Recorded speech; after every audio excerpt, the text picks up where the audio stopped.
How to log into Paramount Plus account. Hey everyone, welcome to our channel. This is Rose and I'm here to guide you to log into Paramount Plus account. Watch the video till the end and without any further ado, let's dive right into the video. First of all, open any web browser on your device that might be Chrome or Safari or any other. Now, click on the search bar at top of the screen and type in paramount.paramountplus.com. Now press enter on the keyboard.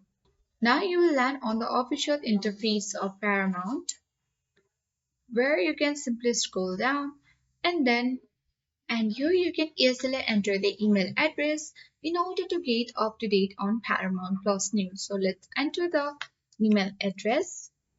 Now click on the submit button.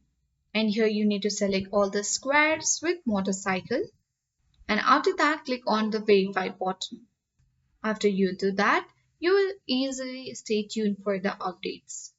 Later, you can also find the sign in button, but here we don't see, but if you get one, you will get at the top right corner where you can easily click on the sign in button and then enter the credentials and log into Paramount Plus account. So that's all for today. Hope this video helped you. If you are new to our channel, hit the like button and subscribe for more tech and tips videos.